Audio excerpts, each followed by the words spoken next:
Alô, pessoal, tudo bem? Ralph Peter com vocês novamente, programa Livros em Revista, que vai ao ar toda terça-feira, na segunda-feira, aliás, às 19 horas, pela nossa BCC Television, que sempre tem o firme propósito de levar até vocês um bom entretenimento com elevado teor de cultura, que naturalmente também acontecerá dentro de alguns segundinhos. Antes, eu quero aproveitar o ensejo e agradecer toda a turma da BCC, a Luciana, o Verão, o Patrão, o Márcio, em suma, todas essas pessoas que, sem eles, nós não estaríamos aí penetrando nas maquinetas de vocês. Hoje nós temos um homem que sempre esteve voltado às letras, às coisas da neurociência, um homem que sempre esteve voltado com livros, principalmente. Eu estou falando de Maurício Sitta, que é o homem que criou, fundou a editora Literare, e ele é um dos principais, se não o principal propagador da Mindfulness no Brasil. E nos dá a honra de lançar o seu recente rebento literário, que é A Grande Lição de Steve Jobs. Tudo bem, Maurício? Como é que você está? Muito obrigado por ter aquecido ao nosso convite. Sei também o quanto você é bastante ocupado com a editora, com as tuas clínicas de Mindfulness, com os seus eventos. Muito obrigado mesmo de todo o coração por ter recebido o nosso convite e aquecido. Oi, Ralf, boa tarde. É muito bom estar com você. Eu que agradeço o convite. E eu gosto muito desse teu programa. E eu frequentemente estou vendo no YouTube o programa, porque você tem a capacidade de tirar dos autores o que eles podem dar de melhor. E eu estou à disposição para comentar os livros que a gente tem o privilégio de ter colocado no mercado no finalzinho do ano passado e esse ano também, e que, felizmente, estão indo muito bem. Aliás, eu não sei se você ia comentar ou não, mas eu já aproveito. O meu livro, Neo Mindfulness, está há 42 semanas na lista dos mais vendidos do Brasil. Nossa, isso é um feito heróico, né?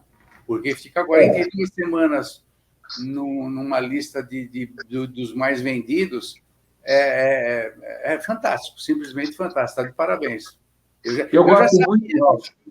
Você sabe que eu falo da importância de estar na lista, não só pelo fato da gente ser escritor e estar orgulhoso disso, mas porque eu falo de meditação, e isso mostra que o mercado está receptivo para isso, sabe? O pessoal está interessado em meditação. Então, desculpa te interromper, mas só para finalizar, eu não falo nas 42 semanas só pelo fato de eu ser o escritor do livro e propagar esse método já há muitos anos, mas pelo fato de sentir que o brasileiro está se interessando por meditação. E isso é muito gostoso, é muito importante, e eu estou feliz de estar contribuindo com isso. Mas, Maurício, por gentileza, em 2, 3 minutinhos, vai. O que é, afinal de contas, um mindfulness?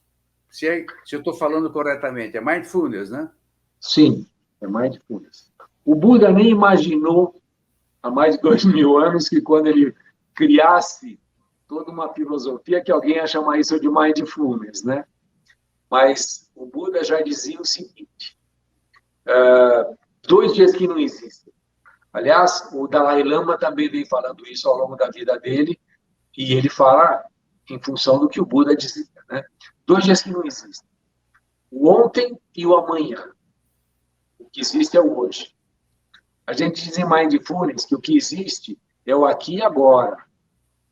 Aliás, a gente vem do evento aí, terrível, da morte da Marília Mendonça, o que mostra quão fugaz é a nossa vida, né? Como as coisas acontecem de uma forma assim absolutamente inesperada, comprovando toda a teoria que vem do Buda, de lá para cá, que o que importa é o aqui e agora, é o que você está vivendo agora. Então, Mindfulness é o seguinte, é um estado alterado de consciência. A gente conhece 3 estados básicos de consciência. O vigília, Ralph, que nós estamos aqui agora, temos quem está nos assistindo também, o de sono e o de sono profundo, aquele sono REM, que é um outro estado de consciência. Só que existem outros estados de consciência. Conforme o quarto estado de consciência, que é o chamado estado de atenção plena. E o estado de atenção plena, chamado no Brasil de atenção plena, é o que em inglês se chama de mindfulness. Então, na verdade, mindfulness é um estado alterado de consciência em que, pela prática que as pessoas fazem da meditação, elas adquirem esse estado. E viver o aqui e agora, viver o presente, é muito importante. Você tem belíssimos exercícios de mindfulness, por exemplo, até para comida. Mindful eating, em inglês, a comida no estado presente, te leva a você olhar o prato daquilo que você vai comer, admirar aquilo, ver a beleza das cores. A hora que você põe na boca, você sentir a textura do que você está comendo, ficar feliz pelo que você está ingerindo. Isso é um treinamento de mindfulness, é um treinamento em que você aprecia a comida que tem na tua frente, né?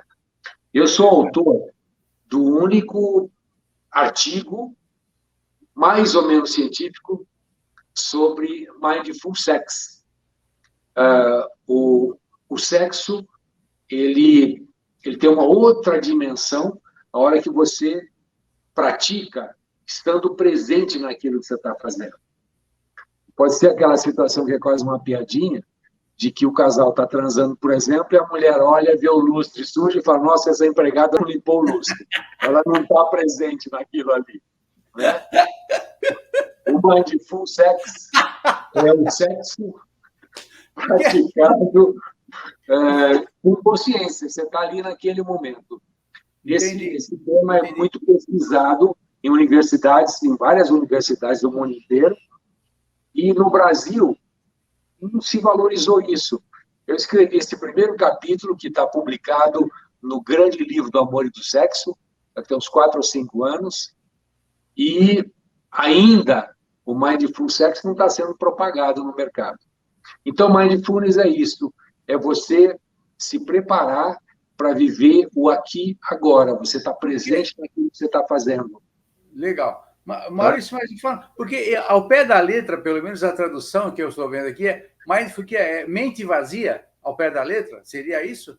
Mas se você tem a mente vazia, como é que você vai vivenciar o presente, o aqui e agora, como você fala? O que acontece é o seguinte, a gente costuma dizer, quando você fala em meditação, que é esvaziar a mente. Certo. Não necessariamente é esvaziar a mente, é você esvaziar a mente com foco. Foco em alguma coisa. Nem que seja foco no relaxamento profundo. Né? Entendi. Existe um tema, uma expressão usada internacionalmente até, que a nossa mente ela tem macaquinhos. Então, você pega um cara elétrico, talvez como você, e você vai dizer, não, meditação não é para mim, eu sou muito elétrico. Eu não conseguiria meditar, porque a minha mente não para. Esses macaquinhos da mente fazem com que você, no processo de meditação, ponha foco na respiração. Então, você não está esvaziando a mente necessariamente. Você está focando em alguma coisa.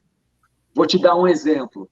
Aquelas mulheres que ficam nas igrejas, não importa a religião. Eu sei que o grego usa aquele tercinho na mão, os católicos, as mulheres têm um terço também, e ficam fervorosamente orando com aquilo na mão. Aquilo é um estado de meditação, Ralf. Se puser eletrodo na cabeça daquelas pessoas e puser eletrodo na cabeça de quem está fazendo meditação, vai perceber que a energia é exatamente a mesma. O que a pessoa está fazendo? Né? Está se ela condicionando. Está com foco naquilo. Sim. Exato. Está com foco naquilo. Né? Perfeito. Então, a meditação te leva a você ter um equilíbrio, você, teoricamente, esvaziar a tua mente, mas, na verdade, não é você não pensar em nada. É você ter foco em alguma coisa, nem que o foco seja no relaxamento profundo. Perfeito. Perfeito. Tá?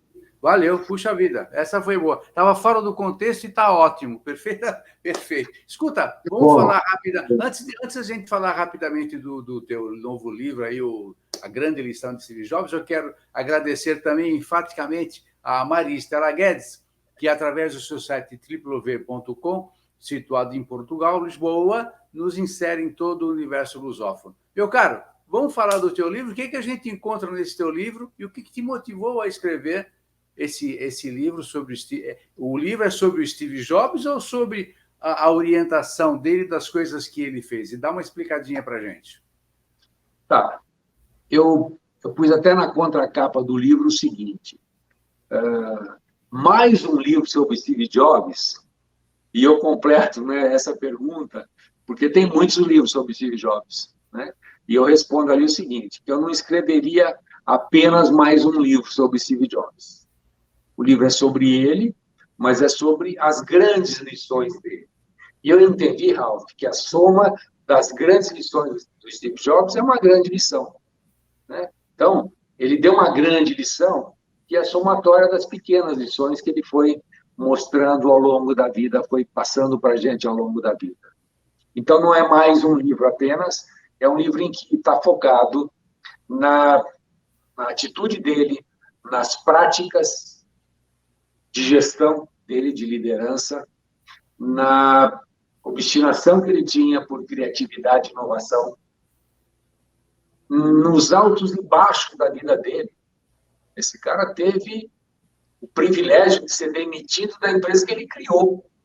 Você imagina uma situação dessa? Isso é um absurdo. Totalmente absurda, como que naquela época, ele já sendo um dos homens mais ricos do mundo, mais importantes do mundo, o conselho da Apple demite o cara. Sabe? É um negócio, né, inimaginável. E, infelizmente, anos depois, ele volta para a Apple porque ela estava quebrando, né? Os caras conseguiram acabar com a Apple.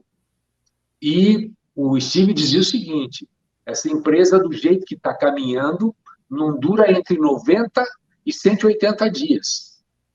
A situação era caótica. O Steve vai, eu estou falando dos altos e baixos da vida dele, né, que é uma grande lição, ele vai assumir a Apple e, naquele momento, ele sai de 310 produtos que a Apple estava produzindo e volta para 10 produtos que realmente tinham importância e que poderiam salvar a empresa. E salvaram a empresa. O Steve Jobs teve o privilégio de voltar para a empresa dele, que ele criou, e recriar a empresa. E quando ele saiu, ele de novo deixou a Apple no top. Ela estava lá em cima, e isso é uma grande lição. Então, o livro trata especificamente de coisas positivas. Não dá para dizer que eu não podia deixar de falar alguma coisa sobre a biografia dele, um pouquinho eu tinha que contar, mas eu não me aprofundei nisso porque tem livros profundos sobre biografia do Steve Jobs. Muita gente falou a respeito dele, mas eu peguei a área dos negócios. Eu fui pegar exatamente a prática dele nos altos e baixos, desde a criação da Apple até, infelizmente, a morte dele. Mas, nesse período, ele, quando foi demitido da Apple, por exemplo, ele comprou um estúdio, que era do George Lucas, que tinha feito Guerra nas Estrelas, etc. Mudou o nome, passou para Pixar, comprou aquilo por 10 milhões de dólares, e depois de alguns anos ele vendeu para a Disney por 7 bilhões de dólares. Conseguiu fazer alguns filmes que são emblemáticos aí para o mercado, e a Disney acabou comprando, inclusive pagando uma parte para ele em ações, e fez com que o Steve Jobs se tornasse, naquele período, o investidor que tinha o maior número de ações da Disney, né? Porque ele vendeu o estúdio e recebeu uma boa parte em ações. Então, ele sai da Apple demitido, compra a Pixar, funda uma outra empresa chamada Next, que não foi um grande sucesso, mas ele desenvolveu ali um programa de gestão que a Apple comprou dele depois, enquanto ele não tinha voltado ainda, porque a Apple precisava de um programa de gestão como ele havia desenvolvido. Enfim, o sucesso dele não foi só na Apple, não foi só na reconstrução da Apple, no salvamento da Apple, mas ele passou por outras experiências importantes, principalmente com relação ao estúdio Pixar. Então, eu acho que tudo isso serve de inspiração para muita gente. Eu imagino, Ralph, que quem lê o livro e buscar inspiração, né? O livro tem que tocar as pessoas, a gente sabe disso. Mas se tocar a pessoa, eu acho que tem muitos Steve Jobs aí no mercado para surgir. Tem. Né? A impressão que dá é que ele era um visionário muito bem focado, né? Ele tinha visões extras, né? Que as pessoas não conseguiam entender, né? Você tocou num ponto que é extremamente importante, que é o seguinte: contra toda uma teoria do marketing, ele dizia o seguinte: o consumidor não sabe o que ele quer. O marketing vai dizer que você precisa analisar a necessidade do consumidor e dar para ele o produto que ele quer. O Steve achava o contrário. O cara não sabe o que ele quer. Dê para ele um produto que o surpreenda, aí ele vai consumir. Então, esse anti-marketing dele fez com que a Apple se tornasse o que ela é hoje. Né? Ele deu um produto, começou com o iPod, especificamente, foi o que salvou a Apple. Né? Na verdade, ele criou o computador que nós conhecemos hoje. Até antes de Steve Jobs, o computador era uma máquina que não tinha monitor, não tinha teclado, né? Era tudo um processamento mecânico e manual. E ele acabou percebendo que se o usuário pudesse ter uma tela ali, que ele digitasse o que ele quisesse e aparecesse ali, e ele pudesse interagir com essa máquina, isso ia atender muita gente.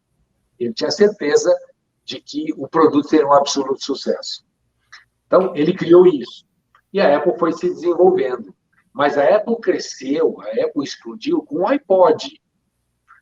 E aí, Ralph, entra uma outra grande lição dele, porque ele acabou mexendo com uma estrutura da música mundial. Você é do meu tempo, você é mais novo do que eu, mas você viu muita loja de vender disco, né? Muita loja que vendia CD. Essas lojas não existem mais. E por que não CD existe? não, dá licença. Eu sou da época do vídeo da fita cassete, pô. Fita cassete, long play, né? 45 rotações, 78 rotações. Opa! E aí, o vinil, né? O vinil está voltando aí por alguns saudosistas. Mas ele acabou mexendo mundialmente com a estrutura da música. Não existe mais isso. Quem está hoje aí usando Spotify, usando Deezer, não tem a mínima ideia de que isso não existia há 20 anos atrás. Não, mas há 2 anos, hoje você tem uma Alexia, por exemplo, que te fala, ó, você fala, eu quero ouvir música tal, ela vai lá e acha tudo. Pelo amor de Deus. Agora, isso deixa a gente mais enfraquecido, né? Que a gente não busca mais, é uma coisa muito triste, entre aspas, que excesso de conforto também não acho muito legal. Meu caro, infelizmente, nós estamos encerrando. Eu lastimo o texto. Te dei tanto trabalho por só 20 minutinhos. Tá ótimo, tá ótimo. Meu caro, eu quero mesmo agradecer a tua presença, a tua, como já falei, a tua aquiescência. Você é uma pessoa muito nobre e muito benquista e vista pelo mercado. Aliás, mercado internacional, né? Porque no teu cartão está lá Japão, quais estamos na Europa, né? Puxa vida. Japão, a gente é muito forte no Japão. Inclusive, agora nós estamos com algumas promoções espetaculares no Japão.